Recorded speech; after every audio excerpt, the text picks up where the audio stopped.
was arrested, Sean "Diddy" Combs, a shamed music mogul, was known for having a party in the Hamptons every 4th of July.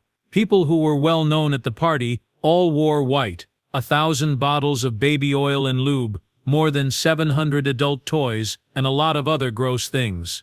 That's what cops found when they searched Diddy's huge expensive homes. Diddy is a famously powerful figure in the American entertainment business. This infamous businessman had a lot of power and control over the music business for decades, but his real identity was revealed in the worst way possible. Sean Diddy is a name that stands for total power. It is linked to Hollywood's most expensive parties, gold-flecked champagne, and a stunning collection of priceless diamonds. This man who wasn't named king is now a prisoner who only has a stash of canned mackerel to his name. The Metropolitan Detention Center in Brooklyn, New York, has been called hell on earth. The hurt beast known as Diddy is living his worst fear behind its cold, cruel walls. In this brutal underworld of jail, the man who once brought down the entertainment business fights for his life every hour, having to deal with horrible conditions and dangerous cellmates. Diddy could die at any time if he makes one mistake. See you in the next one. Watch this movie with me to learn about the sad truth of Diddy's life in prison after his fall from fame and the latest news about his official trial, which is set to start on May 5th. Sean Combs, who goes by the name P.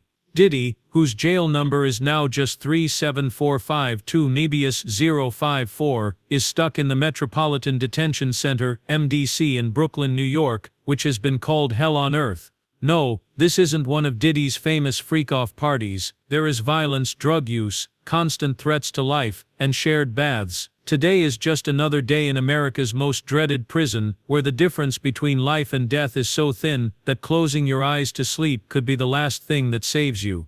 Before we get into the harsh realities of this fallen king's jail life and the story of how Diddy's empire fell apart for good, let's take a step back and see how big this scandal really is. The story involving Sean "Diddy" Combs is more than just a scandal. It's the end of a secret company that controlled the entertainment business for 30 years. In the 1990s, Diddy rose like a rocket from being an unknown artist to building a billion-dollar empire through music, high-end fashion, restaurants, a premium vodka brand, and hit TV shows. But there was a scary world behind the flashy glitz. Combs was in charge of the notorious white parties at the height of his power. These were not just high-class Hollywood get-togethers, they were also hotspots for crime and excess. The richest and most famous people in the world went to these events to have fun, and drugs were served off the bodies of forced call girls. There were VIP-only areas at these wild parties that were so sleazy that even Hollywood's most experienced actors recoiled in horror. Some people were free to live out their vilest and most horrifying dreams here, without any moral or legal bounds. These weren't just parties that lasted a few hours or one night, they were sexual dreams that lasted several days. People who had been abused were hooked up to IV drips and pumped full of drugs so that they couldn't fight back. People were shocked by the horrible claims that Diddy was involved in sexual abuse, trafficking, and organized crime. They wiped out the evil kingdom he had built up over 30 years. His image, respect, and power, which he used to have, were all destroyed in an instant. In the trial of Sean Diddy Combs. Once again, the prosecution's star witness, Cassie Ventura, was on the stand, and her testimony was both graphic and disturbing. Obtained by CNN appears to show the music mogul assaulting his then-girlfriend, Cassie Ventura, at a hotel in 2016. In the video, Combs can be seen striking and kicking Ventura as she tried to leave. I have the video. In May 2024, federal officials broke into Diddy's fancy homes in Los Angeles and Miami Beach and took 1,000 bottles of baby oil and other lubricants. This was the start of the fall. As an excuse, Diddy's lawyer Mark Agnifilo said it was because his client liked to buy things in bulk, which is a weak reason that not even the most foolish person would believe. Several dozen victims say that those bottles that looked harmless were actually tools of crime. They were filled with strong sedatives like GHB and Rohypnol, which made them perfect for committing horrible crimes. Raids also found more than 700 adult toys and an illegal weapons big enough for a small army. These findings made it clear what that huge stash of baby oil was really for. It wasn't to soothe skin like it was said, but to make horrible evil things easier to do. This story set off a chain of terrible events that brought down Diddy's billion-dollar career. Everything he had worked on for 30 years was wiped out in just a few weeks. Lucrative deals disappeared overnight. Diddy used to be very proud of his clothing line Sean John, but big stores stopped carrying it. Radio stations and streaming services quietly took his music off their playlists, as if they wanted to get rid of all traces of the man who used to be no one on the charts. The entertainment giant Hulu didn't think twice about canceling a reality show about the Combs family that got a lot of attention. Even Howard University, which had given Diddy an honors doctorate, took it back and gave him back the $1 million he had given the school. No one dared touch it, as if it were dirty money. These events not only ended the career and image of a big name in entertainment, but they also send a strong message. Diddy's billion-dollar wealth might not even come close to the huge amounts of money he could owe the hundreds of victims who have come forward. Diddy is being charged with sex trafficking, racketeering and transporting people for prostitutes. His trial is expected to be the most heated legal battle in the American entertainment business in years, putting nearly 200 famous people in the middle of a court storm. From the first light of May 5, as the jury selection began, Lower Manhattan became the center of a worldwide media storm. Even though it was dark and there were flood warnings, hundreds of reporters, influential people, and people just looking stood outside. Barricades were put up by the NYPD and U.S. Marshals, and live recording zones were set up by news networks. The court took a break after the first day, and 19 potential jurors were chosen to move on to Tuesday's peremptory challenge part, where lawyers can throw out candidates for almost any reason. The court wants to get down to 45 people from a group of 150, so that it can choose 12 main juries and 6 alternates. The trial will begin on May 12 with opening statements. The trial will last for 8 weeks and is open to the public, but live streaming is not allowed by federal court rules. Courtroom sketches by artist Christine Cornell will have to do for now, but they are already enough to get people all over the world's attention. Combs has been held at the infamous Metropolitan Detention Center (MDC) in Brooklyn since September 16, 2024. He is being held on 5 serious charges, accused of 2 counts of sex trafficking by force, fraud or duress,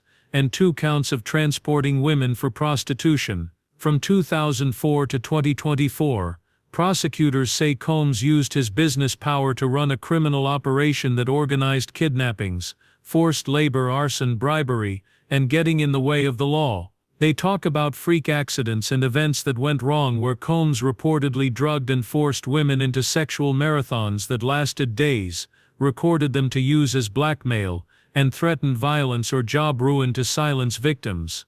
Drugs and more than 1,000 bottles of baby oil were taken from Combs's Los Angeles home during a raid in March 2024, said to have been used in these events. Combs could get life in jail for crime, at least 15 years for sex trafficking, and up to 10 years for transportation charges if he is found guilty. Combs denies all of the accusations and says that all of his sexual encounters were voluntary. He also says that civil cases are just a way to get money quickly. The government has a lot of proof from more than 100 electronic devices and interviews with more than 50 witnesses. They have found 4 victims who will appear, with Combs' ex-girlfriend Cassandra Cassie Ventura being the main witness. Ventura sued Combs in 2023, saying that he had raped her in 2018 and abused her for years. The lawsuit was quickly dropped, but in May 2024 CNN aired a shocking security video from 2016 that showed Combs beating and dragging Ventura through a hotel hallway. Combs said sorry on Instagram, but the video that Judge Arun Subramanian gave permission to be used will be a key part of the prosecution's case. 3 other victims are scheduled to speak under fake names, but victim 3 is hard to reach and might not show up even though she has been subpoenaed, according to prosecutor Emily Johnson. Ventura and another victim will use their real names when they speak. There is a lot of stress in the hall. Judge Arun Subramanian is fair. He was chosen by President Joe Biden in 2023 and is known for being very smart about the law. He is the first South Asian judge in New York's Southern District. He has turned down requests to delay the trial, denied Combs bail 3 times and called him a major flight risk after accusations that he broke jail rules by calling witnesses. Subramanian stays firm, saying, "We really need a fair trial." He is usually friendly and smiles sometimes. The morning of May 5th, he gave a short welcome before calling on the jury to be questioned. Wearing a green sweater, a white t-shirt and graying hair, Combs carefully looked at each candidate, nodding or speaking to his lawyers, Mark Agnifilo, Tenny Giragos, and Brian Steele, from time to time. One important moment was when Combs, who looked tense, asked to go to the bathroom. He told her, "I'm a little nervous today." Subramanian reluctantly agreed. The process of choosing jurors is very rough. People between the ages of 30 and 75 from Manhattan, the Bronx and Westchester have applied. They are teachers, scientists, cashiers, and financial experts. They filled out long surveys about what they knew about the case, their own experiences with sexual attack or domestic violence, and how they felt about the cops, hip-hop artists, and living a non-monogamous life. They also looked at a list of more than 190 people and places that might have something to do with the case, including Michael B. Jordan, Kanye West, Kid Cudi, Young Miami, and the Combs family, to see if there were any conflicts of interest. A lot of people know these names, but the list is still secret, and it's not clear what their jobs are. Most of the candidates heard about the case from podcasts, social media, and the Ventura video, which made it harder to find fair juries. Agnifilo's Combs team said the prosecution's form was too short and asked for more questions about drugs and violence, but the prosecutors said no. Dozens of jurors were kicked off the case on the first day. One man was let off because his wife had been involved in a case 30 years ago that had to do with Combs and didn't like him. Another person was kicked off because he didn't trust the cops and said he would question police evidence. 2 were fired because they couldn't speak English well enough. One woman was fired for watching the show Fall of Diddy, and the other was fired because she had been through a terrible family event. Many female jurors were removed because Subramanian thought they were biased. Most of them had experienced or heard about domestic violence. One woman who liked an Instagram post about Combs' baby oil said she had stolen a wand at Harry Potter World, which made people laugh, but she was still kicked out. However, an HBO worker was kept on, even though his company produced a movie about Combs, even though he said he hadn't seen it. Lawyers argued bitterly about who to keep and who to cut, which slowed down work so much that only a few dozen were screened before lunch. The accusations go beyond Ventura. The claim that Combs ordered a car bombing to happen to Kid Cudi in 2011, while Cudi was dating Ventura, is still a hot topic in the media, even though it hasn't been proven. Tony Busby, the lawyer for the victims, said that other important people might be found out during the hearing, but he didn't say who they were. People are interested in what he said in his warning. What lies still hidden behind the silk curtain in Hollywood? Prosecutors say that famous people who go to Combs' parties are not seen as victims or suspects, but the fact that they are on the jury list makes people wonder. Combs' long and successful career, which includes starting Bad Boy Records, producing Mary J. Blige and the Notorious Big, and making a fortune with syrup vodka, is about to fall apart. He had a fancy party for his 53rd birthday 2 years ago at his $61 million home in Beverly Hills, with Jay-Z and Travis Scott among the guests. He was up for a Grammy and won the MTV Global Icon Award in 2023. But since Ventura's case, there have been a lot of sexual attack claims going back to 1991, and the federal indictment on September 16, 2024. People follow the case through sketches by Jane Rosenberg, which show things like Combs hugging his lawyers or standing in front of Subramanian. Busby's vague hints that he might reveal other important people have led to more rumors about Hollywood's dark secrets. Lower Manhattan will be the center of attention on May 12 as the opening statements take place. The decision could throw the entertainment business into chaos, not just for Combs. Will power hide the truth, or will justice win? One thing is for sure, this case will go down in Hollywood history as a dark one. In other news about Sean Diddy Combs, his lawyers have asked for bail 4 times, but each time the court has quickly turned them down. These constant lies bring out a harsh truth. The Metropolitan Detention Center (MDC) in Brooklyn is so bad that not even Diddy, a billionaire, can get out of it. Another important thing is that the American legal system's unwavering determination sends a clear message: riches or fame can't tip the scales of fairness. Some of the most vicious and stubborn criminals in the country live in MDC Brooklyn. Can you imagine a jail that is so horrible that even the worst criminals like serial killers and cannibals would rather be put to death than live there? Get ready to find out the scary truth. There is such a place. He has been locked up at the Metropolitan Detention Center in Brooklyn, New York, for almost 8 months now because of a series of shocking accusations, a place that has been grumpily named the Seventh Circle of Hell. As the most popular and well-known prisoner in the United States, Diddy's every move is constantly watched. Every move he makes is recorded. It's impossible for him to do anything without being seen. No longer do you need to be in charge of a special security team. He lives in fear all the time. A person who used to work in prison told a scary truth. In the cruel underground of this jail, killing Diddy would be a badge of honor for any prisoner. Diddy used to live in huge luxurious homes in Los Angeles and Miami. Now he's in a small cell in the Special Housing Unit SU, which is a separate part of the jail from the rest of the inmates. Here the music mogul who used to run a nearly billion-dollar business is locked up in a room with no windows and bare walls all around it. The only light in this dark room is the shifting glow of fluorescent lights that are on all the time, day and night. With mold growing everywhere, bugs everywhere, and never enough staff, Diddy has had to get used to a life without any comforts. Every day starts at 6 a.m. with a sound going off. The man used to sleep on custom-made king-sized beds with pillows that cost tens of thousands of dollars. Now he sleeps on a pad that is only 1.5 inches thick and is laid across a rusty iron frame that is bolted to the floor. There were no soft beds, silk blankets, or climate-controlled rooms. It was just bone-chilling cold outside. This man owned a $40 million house with 10 luxurious bedrooms. It was one of many homes that included a private theater, a salon, a world-class spa, and an infinity pool that was connected to an underground water tube. That's what a former MDC officer told us. Now he has to fight for room with bugs the size of your thumb and rats that are so bold you could name them. Sean Combs, who used to be able to get a crowd to gather with the snap of his fingers, now has to deal with crushing loneliness in a cell that's only a few square feet every day for 23 hours.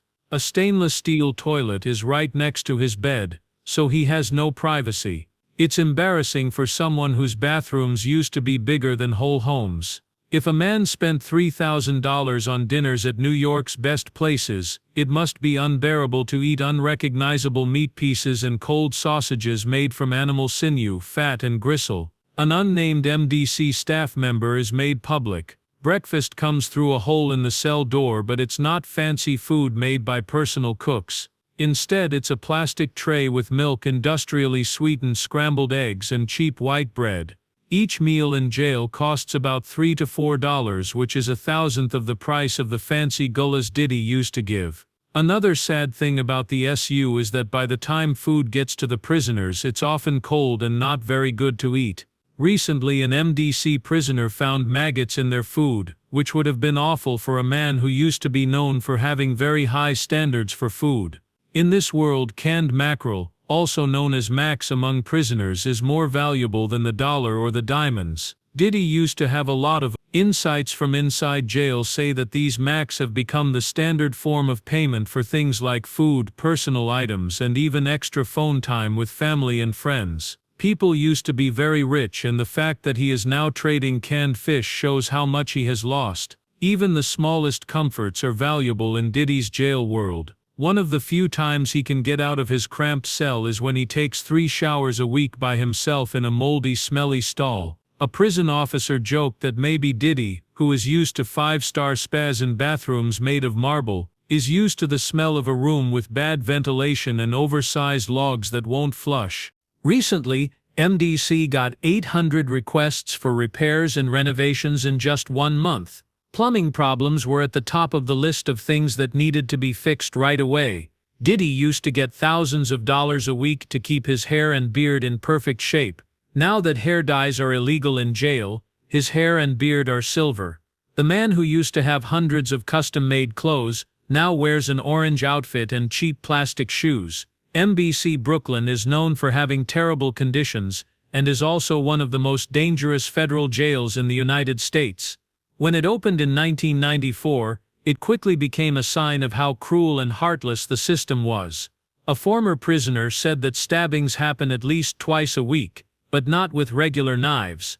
Instead, they used homemade 6 to 9-inch shanks that could kill in seconds. Recently, a prisoner was cut several times, but instead of getting medical help right away, they put them in solitary confinement for an extra 25 days. This is a shocking example of how cruel the system is. The danger to Diddy's life is always there because he is accused of sex crimes and is known for having a lot of money. An old police officer said that if anyone got close to him, he would turn into a living dead body.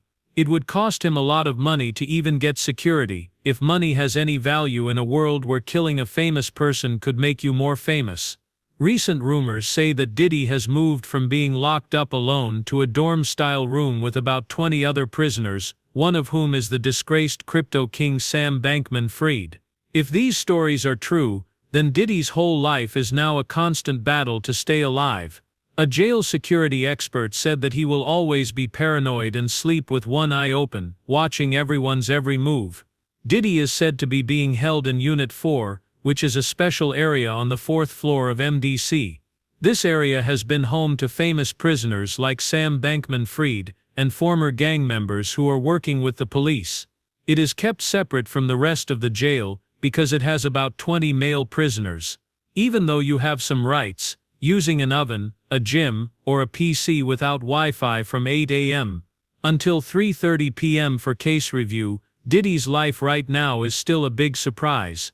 The famous rapper no longer eats fancy meals at fancy places. Instead, he or she gets by with leftover lasagna, Cheetos or Snickers bars. Even the fact that family and friends can only visit him on Tuesdays and make 15-minute controlled calls makes his prison life even worse. It is said that Diddy has had a hard time dealing with the bad things going on around him. As reported by the New York Times, he is accused of using jail to keep his power outside of it. The rapper is said to have paid other prisoners by putting money into their commissary accounts in return for phone time. He is also said to have called possible witnesses illegally, using three-way talking functions. Prosecutors said that Diddy talked about using public comments to change people's minds before his trial in some calls. These acts show that Diddy's need to stay alive and be in charge don't change, even when things are very bad. His lawyers said the government was spying on their client, but the court threw out the claims, saying that no one's privacy rights were abused. While Diddy was in jail, his lawyers pushed for bail, and even put up a $50 million bond. 3 times, the court flatly turned down their requests, leaving the hip-hop legend to deal with what his lawyers described as horrible conditions. There is a saying that goes, the higher the rise, the harder the fall. Diddy's past and present are very different from each other. From lavish parties glittering with gold-dusted champagne and Hollywood elites, to solo meals of canned mackerel in a small cell, from taking private jets around the world, to walking around a concrete cage for an hour every day, Diddy's kingdom has been destroyed severely, and his time in prison shows that no one, no matter how rich or powerful, can always be above the law. As more and more serious accusations are looked into and new possible victims come forward, Diddy may only be in the beginning of a long, painful struggle while we wait for the final decision of justice. One question stays. Can the man who was once called the king of hip-hop weather the storm in his life, or will he become a sad blip in the history of entertainment? A story to warn people who think they are better than the law, and right and wrong. The court drama involving Sean Diddy Combs is getting worse as big changes happen that are shaking the case to its core. As both sides work out their plans for the upcoming trial, the fight in court is getting fiercer by the day. A very touchy topic is at the heart of this firestorm: drug use and their mental impacts, a topic that will likely be at the center of all the arguments during the hearings. According to a shocking charge, prosecutors said that Diddy used drugs are a sneaky way to turn people into easy targets at wild parties he called freak-offs. The claims say that these events were much more than just fancy parties for the rich and powerful. They were the setting for serious crimes involving sex and violence.